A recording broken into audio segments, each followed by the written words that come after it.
বলাগড় নিয়ে হুঁশিয়ারি বিধায়কের।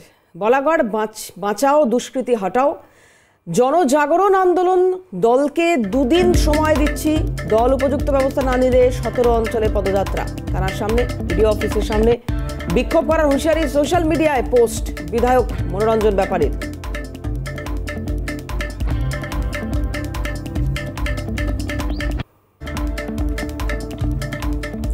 বলাগড় বাঁচাও দুষ্কৃতি হটাও জনজাগরণ আন্দোলন, এই বলে পোস্ট বলাগড়ের বিধায়কের।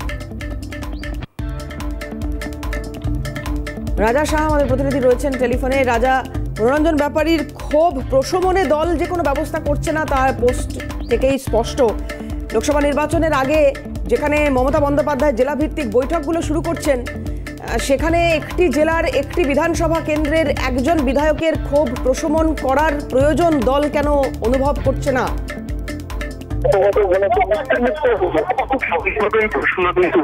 এবং যেভাবে মনোরঞ্জন ব্যাপারী গতকালকে তিনি ফেসবুকে পোস্ট করেছেন দুষ্কৃতি হটাও জাগরণ আন্দোলন তিনি করবেন এবং তিনি দুদিন সময় দিচ্ছেন, অর্থাৎ গতকালকে তিনি দুদিন দিয়েছিলেন। তিনি বলেছেন যে দল উপযুক্ত ব্যবস্থা না নিলে তিনি 17 অঞ্চল পদযাত্রা করবেন। এখন বক্তব্য তিনি কোনোভাবে এখনো পর্যন্ত স্পষ্ট করে বলেননি দলের কোন কোন নেতৃত্ব একেবারে যুব নেত্রী যার বিরুদ্ধে তিনি ঘোষণা করেছেন সিদুল্লাহ খাতুন, তিনি কি বহাল তবিয়তে এখনো পর্যন্ত এলাকাতে কাজ করছেন এবং মনোরঞ্জন ব্যাপারে তিনি বারংবার এই কথা বলছেন তিনি এলাকায় ঢুকতে পারছেন না। তিনি এবার সুসময় দিলেন 17 অঞ্চলে পদযাত্রা করবেন এবং থানার সামনে বিডিও অফিসের সামনে বিক্ষোভ করবার হুঁশিয়ারিও কিন্তু ইতিমধ্যেই দিয়েছেন। এখন দেখা যায় যে দুদিন সময় দেওয়া হয়েছে জেলা নেতৃত্ব, রাজ্য নেতৃত্ব, তারা তার ক্ষোভ প্রশমিত করতে পারেন কিনা, কোনো ব্যবস্থা নিতে পারেন কিনা, সেটাই কিন্তু এখন দেখা আছে। সঙ্গে থাকো, আমাদের সঙ্গে এই মুহূর্তে টেলিফোনে রয়েছেন বিজেপি নেতা সজল ঘোষ। সজলদা, স্বাগত জানাই আপনাকে সিএনএ। জানতে চাইবো যে বিধায়ক এবার হুঁশিয়ারি দিচ্ছেন দলকে, দুদিন সময়সীমা বেঁধে দিচ্ছেন, তার মধ্যে দল ব্যবস্থা না নিলে বিভিন্ন প্রশাসনিক কার্যালয় ঘেরাওয়ের কথা বলছেন। কিভাবে দেখছেন মনোরঞ্জন ব্যাপারী এই ফেসবুক পোস্টে দলের বিরুদ্ধে এই হুঁশিয়ারিকে?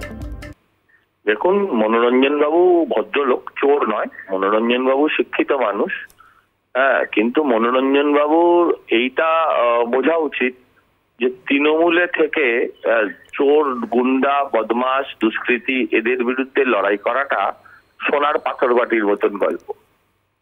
হ্যাঁ, তৃণমূল দলটাই তৈরি হয়েছে অনেকগুলো চোর, ডাকাত, বদমাসকে সঙ্গে নিয়ে।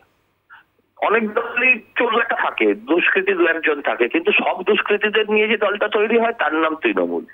এবারে মুশকিল যেটা হচ্ছে, মনোরঞ্জন বাবু যদি ভাবেন যে ওইখানে থেকে তিনি এই লড়াইটা করবেন, সেটা ওনার বোকামি। কারণ এটা করতে গেলে উনি দলেই একঘরে হয়ে যাবেন, দলই ওনার কথা শুনবে না, দলই ওনাকে কোনটা করে দিয়েছে বাকিটাও করে দেবে, তাড়িয়েই দেবে দল থেকে। আপনি তৃণমূল করবেন, চোরের বিরুদ্ধে কথা বলবেন, এ দুটো একসাথে হয় না। এটা মনোরঞ্জন বাবুকে বুঝতে হবে। মনোরঞ্জন বাবুকে ভাবতে হবে যে এই প্ল্যাটফর্মে দাঁড়িয়ে আর যাই হোক অন্যায়ের বিরুদ্ধে লড়াই করা যায় না।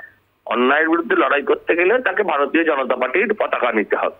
এটা যদি মনোরঞ্জন বাবু না বোঝেন, সেটা ওনার ব্যর্থতা। কিন্তু ওনার উদ্দেশ্য সব মহৎ, উনি চেষ্টা করছেন, কিন্তু ওই চেষ্টাটা মানে এটা ব্যর্থ চেষ্টা, এটাই কোনো লাভ হবে না, এইটাই বলতে পারি। আর কি বলতে পারি? অনেক ধন্যবাদ সজলদা। বিজেপি নেতা সজল ঘোষ আমাদের সঙ্গে ছিলেন টেলিফোনে। দলকে এইভাবে হুঁশিয়ারি দেওয়া, এইভাবে এতটাই ক্ষোভ ওনার, এটা খুব স্পষ্টভাবে বোঝা যাচ্ছে। কংগ্রেস মুখপাত্র সৌম্য আইচ রয়েছেন আমাদের সঙ্গে টেলিফোনে। সৌম্যদা, স্বাগত জানাই আপনাকে সিএনএ। বলাগড়ের বিধায়ক কয়েকদিন ধরেই দলের বিরুদ্ধে ক্ষোভ বোঝানোর চেষ্টা করেছেন, সরাসরি বক্তব্য রেখেছেন এবং দলের শীর্ষ নেতৃত্বের কাছে জানিয়েওছেন বিষয়টি, কিন্তু তারপরেও যখন কোনো ব্যবস্থা নেওয়া হচ্ছে না তখন ওনার ক্ষোভ, যেটা উনি সোশ্যাল মিডিয়ায় ব্যক্ত করছেন, দুদিন সময় দিচ্ছেন, না হলে প্রশাসনিক দপ্তরগুলো ঘেরাওয়ের কথা বলছেন। কিভাবে দেখছেন ওনার এই ক্ষোভ, যুক্তিসঙ্গত কতটা? মুসল পর্ব চলছে, ঠিকই করেছেন। ওটাও ভাগ খাওয়ার লড়াই আর কি। দেখুন, মনোরঞ্জন ব্যাপারী আমরা যতটুকু জানি একজন স্বচ্ছ মানুষ, তো তিনি এসব সহ্য করতে পারছেন না, ভাগের লড়াইয়ে বাধা হয়ে দাঁড়াচ্ছেন, উঠে খাওয়ার লড়াইয়ের সামনে ওনার মানে দাঁড়িয়ে পড়ছেন। তাই উনি প্রতিবাদ করছেন, প্রতিবাদী মানুষ হিসেবে আমরা তাকে চিনি। তো যারা ভেস্টেড ইন্টারেস্টে টাকা তুলে কালীঘাটার ক্যামাস্ট্রিতে পাঠায়, তাদের তো বাধা হয়ে যাচ্ছে মনোরঞ্জন বাবু। তো বাধা হলে তো 2-1জন এরকম লোক থাকলে তৃণমূলের, যদিও সে সংখ্যাটা প্রায় মানে খুবই কম, ওখানে হচ্ছে চোরের সংখ্যাই বেশি, কম্বলের লোক বাঁচা হয়ে যাবে চোর বাঁচতে গেলে। তো সেই জায়গায় দাঁড়িয়ে উনি বাধা হয়ে দাঁড়াচ্ছেন বলে ওনাকে এখন হেনস্থা হতে হচ্ছে।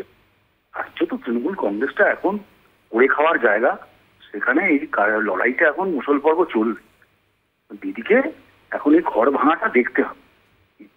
কালীঘাট আর কামাক স্ট্রিটের লড়াইয়ে অন্তর্দন্য দীর্ণ হয়ে এখন ব্লক লেভেল পর্যন্ত যাবে। এটা এখন শেষের শুরু আর কি।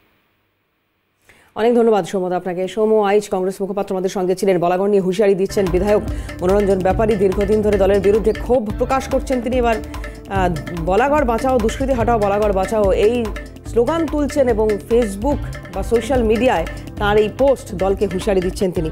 সিপিএম নেতা বিকাশ রঞ্জন ভট্টাচার্য আমাদের সঙ্গে রয়েছেন এই মুহূর্তে টেলিফোনে। বিকাশবাবু, স্বাগত জানাই আপনাকে সিএনএ। একটু জানার চেষ্টা করব যে মনোরঞ্জন ব্যাপারী বারবার দলের ঘুণ কোথায় ধরেছে বোঝানোর চেষ্টা করেছেন, বলার চেষ্টা করেছেন, শীর্ষ নেতৃত্ব পর্যন্ত পৌঁছানোর চেষ্টা করেছেন, কিন্তু তার কথায় খুব একটা আমল দেওয়া হচ্ছে না, সেটা খুব স্পষ্ট। না হলে উনি ফেসবুকে বা কোনো সোশ্যাল সাইট ব্যবহার করে তার ক্ষোভ এইভাবে ব্যক্ত করতেন না। দলকে হুঁশিয়ারি দিচ্ছেন, প্রশাসনিক ভবন বা প্রশাসনিক দপ্তর ঘেরাওয়ের কথা বলছেন, কিভাবে দেখছেন? দেখুন, আমরা বারবার বলছি, নিচে আন্দোলনের চাপ যত বাড়বে, দুর্নীতির বিরুদ্ধে তদন্ত প্রক্রিয়া যত এগোবে, তত তৃণমূলের মধ্যে এই সমস্ত অন্তর্দ্বন্দ্ব সামনে আসবে। এবং যে সমস্ত মানুষ ভুল ভেবে তৃণমূলে যোগদান করেছিলেন, যারা অনেকেই ভেবেছিলেন তৃণমূলের নেত্রী সৎ, তার সঙ্গে থাকবো, তাদের এই ক্ষোভটা বেরোতে বাধ্য। সামান্যতম সততা থাকলে কেউই তৃণমূলের এই দুর্বৃত্তায় এবং দুর্নীতিকে মেনে নেবে না। মনোরঞ্জন ব্যাপারী তিনিও সেই পথেই যাচ্ছেন, তার পক্ষে এই দুর্নীতি মেনে নেওয়া সম্ভব না, তাই প্রতিবাদ করছেন। অনেক ধন্যবাদ বিকাশবাবু। বিকাশ রঞ্জন ভট্টাচার্য সিপিএম নেতা আমাদের সঙ্গে ছিলেন টেলিফোনে। রাজা রয়েছেন। রাজা, একটু জানার চেষ্টা করবো যে দল কেন আমলই বা দিচ্ছে না? বলাগড়ের মতো একটা কেন্দ্র, সেটা যদি কোনোভাবে এই দলীয় কোন্দলের কারণে হাতছাড়া হয়ে যায়, সেটা দলের জন্যই ক্ষতি।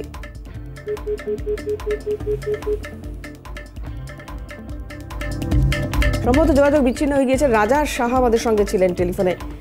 একদিকে জেলাভিত্তিক বৈঠকের কথা বলছেন দলের সুপ্রিমো, অন্যদিকে তার দলের বিভিন্ন জায়গায় যে এই দ্বন্দ্বগুলো, গোষ্ঠী দ্বন্দ্বগুলো দলের ভেতরে একেবারে ঘূর্ণের মতো শেষ করে দিচ্ছে এই দলকে, এইটা কোথাও হয়তো মানতে পারছেন না বা জেনেও কিছু ব্যবস্থা নিচ্ছে না। নির্দিষ্ট কোনো কারণ রয়েছে কি? বিরোধীরা যে কথা বলছেন যে পুরোটাই কাটমানির লড়াই, মনোরঞ্জন ব্যাপারী ভালো মানুষ, তিনি থাকলে কাটমানি তোলা আদায় করা এইগুলো হয়তো সম্ভব হচ্ছে না।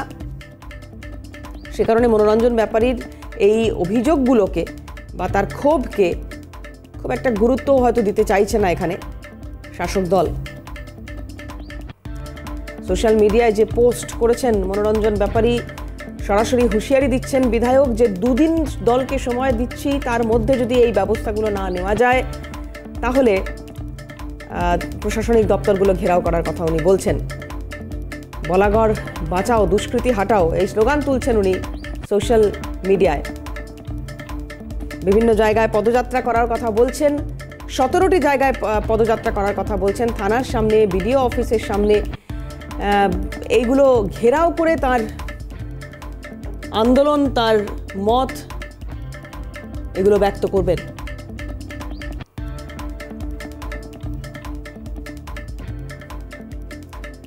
তৃণমূল নেত্রী রুনা খাতুন আমাদের সঙ্গে রয়েছেন এই মুহূর্তে টেলিফোনে। রুনাদি, আপনাকে স্বাগত জানাই সিএনএ। মনোরঞ্জন ব্যাপারী ঠিক কি করতে চাইছেন এটা স্পষ্ট নয়। উনি বলছেন যে ওনার যে দাবিগুলো সেগুলো না মানা হলে 2 দিন সময় দেওয়া হচ্ছে দলকে, তাহলে উনি প্রশাসনিক দপ্তরগুলো ঘেরাও করবেন, 17 অঞ্চলে পদযাত্রা করবেন। কিভাবে দেখছেন ওনার এই ফেসবুক পোস্টকে? দেখুন, ওনার সম্পর্কে বলতে সত্যি আমার রুচিতে পারে এবং বারবার আমি বাধ্য হচ্ছি আপনাদের মাধ্যম দিয়ে কিছু না কিছু বলতে, কারণ ওনাকেও আমার ফোন করছে। ওটা তো অনেক সময় আবার অনেকে অনেক নেগেটিভ মানে করে, সেই জন্য উনি যেভাবে কুৎসিত ভাষায় আক্রমণ করেছেন, আমার মনে হয় এই বিকৃত মানসিকতার মানুষটাকে নিয়ে আমার নতুন করে বলার কিছু নেই। এখনো পর্যন্ত আপনারা মিলিয়ে দেখে নিন তো, উনি যা যা বলেছেন কোনো একটা কিছুও করতে পেরেছেন বা করেছেন কি? আজকে এটা বলছে, কালকে সেটা বলছে। ওরা নিজেরই জ্ঞান নেই কখন রাত হয় কখন দিন হয়। শুধু একটা কথাই বলবো, যে দল ওনাকে এত সম্মান দিয়েছেন, এত শ্রদ্ধা ভালোবাসার জায়গা দিয়েছেন, সেই দলটাকে উনি বিরোধী রাজনৈতিক দলের হাতে তুলে দিতে চাইছেন, কলুষিত করতে চাইছেন। আর 17টা অঞ্চল উনি ঘুরবেন, আমার এটা খুশি হচ্ছে যে উনি অ্যাটলিস্ট এতদিন 2.5 বছর পরে মনে করতে পেরেছেন যে ওনার অঞ্চলগুলো ঘোরা উচিত। এ থেকে স্পষ্ট যে ওনাকে এলাকায় কেউ দেখতে পায় না, উনি কোনো মানুষের পরিষেবার কাজে লাগে না। আর শুধু কবির ভাষায় একটাই বলবো, ওনার সমস্ত আক্রমণের ঊর্ধ্বে উঠে কবি বলেছেন, কুকুরের কাজ কুকুর করেছে, কামড় দিয়েছে পায়ে, তাই বলে কি কুকুরে কামড়ানো মানুষের কি শোভা পায়? রুনাদি, অনেক ধন্যবাদ আপনাকে। তৃণমূল যুবনেত্রী রুনা খাতুন আমাদের সঙ্গে টেলিফোনে ছিলেন এবং মনোরঞ্জন ব্যাপারী, যার মূলত অভিযোগ এই রুনা খাতুনের বিরুদ্ধে ছিল, দল উপযুক্ত ব্যবস্থা না নিলে তিনি তার মতো করে ভাবনা চিন্তা করবেন। 17 অঞ্চলে পদযাত্রার কথা বলছেন এবং তার মধ্যে প্রশাসনের সদর দপ্তরগুলো রয়েছে, প্রশাসনিক ভবন, প্রশাসনিক দপ্তর, বিডিও অফিস, থানা ইত্যাদি ঘেরাও করার কথা উনি বলছেন। পদযাত্রা পৌঁছাবে এই সমস্ত জায়গায়, তার দাবি যদি মানা না হয়। ওনার কার্যালয় ভাঙচুরের কথা উনি বলেছেন এই সোশ্যাল মিডিয়া পোস্টে, বাড়িঘর ভাঙচুরের কথা উনি বলেছেন এবং নির্দিষ্টভাবে, যদিও এই ফেসবুক পোস্টে উনি উল্লেখ করেছেন যে মমতা বন্দ্যোপাধ্যায় তার একমাত্র নেত্রী এবং তিনি তাকেই অনুকরণ করেন, তার অনুগামী, কিন্তু এগুলো বলার পরেও তিনি বলছেন যে 2 দিন সময় দিচ্ছি দলকে। তাহলে কি উনি সরাসরি মমতা বন্দ্যোপাধ্যায়কেই সময় দেওয়ার কথা বলছেন? বালাগড় বাঁচাও, দুষ্কৃতি হটাও এই স্লোগান তুলছেন সোশ্যাল মিডিয়ায়।